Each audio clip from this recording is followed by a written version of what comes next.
নমস্কাৰ আমি ঝুমুৰা কলা কেন্দ্ৰৰ তৰফৰ পৰা আজি ৰঙৰ উৎসৱ হোলীলৈ সকলোলৈকে শুভেচ্ছা জ্ঞাপন কৰিলো।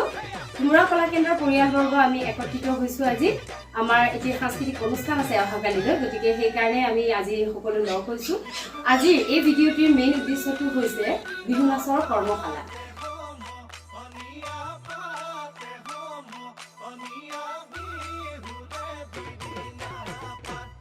ঝুমুৰা কলা কেন্দ্ৰ এটা সামাজিক আৰু সাংস্কৃতিক সংস্থা, য'ত আমি ঝুমুৰা কলা কেন্দ্ৰ নামেৰে এটি প্ৰশিক্ষণ কেন্দ্ৰ মুকলি কৰিছিলো 2014 চনতে।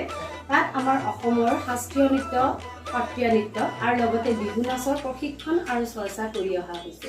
বিগত বছৰত কোভিডৰ যদিও আক্ৰান্ত আছিল, তাৰ ভিতৰতো আমি আমাৰ তৰফৰ পৰা চেষ্টা কৰিছিলো বিহু নাচৰ প্ৰথম বাৰ্ষিক কৰ্মশালাখনি আয়োজন কৰিছিলো। এইবাৰ আমাৰ কৰ্মশালাৰ দ্বিতীয় বৰ্ষ। বিহু নাচৰ কৰ্মশালাখনিলৈ সকলোকে আমন্ত্ৰণ জনালো। আমাৰ ঝুমুৰা কলা কেন্দ্ৰ পৰিয়ালবৰ্গৰ তৰফৰ পৰা আমি সাজু হৈছো। অহা এপ্ৰিল মাহৰ 1 তাৰিখৰ পৰা 7 এপ্ৰিল তাৰিখলৈ আমি আয়োজন কৰিবলৈ লৈছো গুৱাহাটীৰ নুনমাটিৰ ৰিফাইনেৰী হাইস্কুলৰ প্ৰাংগণত বিহু নাচৰ কৰ্মশালা।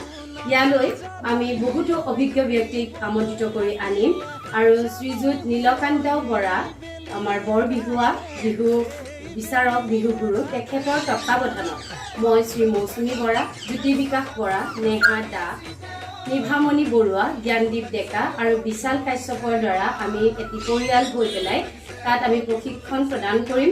প্ৰশিক্ষণ আচলতে প্ৰশিক্ষণ ঠিক নহয়, আমি বিহু নাচিম একেলগে, বিহু গাম একেলগে।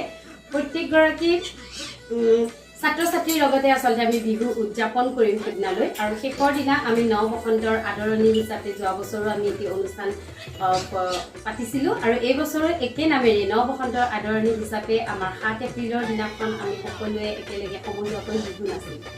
আমাৰ উদ্দেশ্য এটাই যে নৱপ্ৰজন্মৰ ছাত্ৰ ছাত্ৰীসকলক এই আমাৰ অসমীয়া সংস্কৃতিৰ লগত জড়িত কৰি ৰখাটো।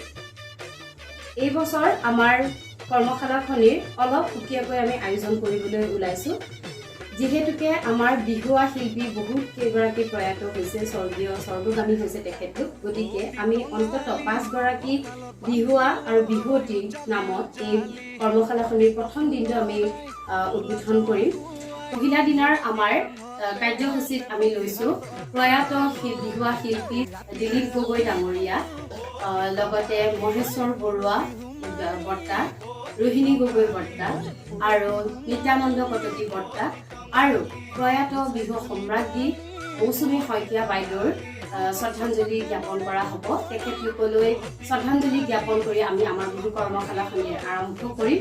আৰু 7 এপ্ৰিল একেবাৰে শেষৰ দিনাখন আমি প্ৰয়াত বিহু সম্ৰাজ্ঞী মৌচুমী শইকীয়া বাইদেউ তেখেতলৈ সোঁৱৰণি জনাই আমি বিহু কৰ্মশালাখনিৰ অন্ত পেলাম। গতিকে প্ৰয়াত বিহুৱা শিল্পীসকলৰ পৰা আমি যি শিকিছো সেয়াই আচলতে আমাৰ নৱপ্ৰজন্মৰ ছাত্ৰ ছাত্ৰীসকলক আমি শিকাবলৈ যত্ন কৰিম। আৰু কৰ্মশালাৰ সামৰণি অনুষ্ঠানৰ দিনা অসমৰ বিভিন্ন প্ৰান্তৰ বহু কেইগৰাকী শিল্পী আমাৰ মাজত থাকিব।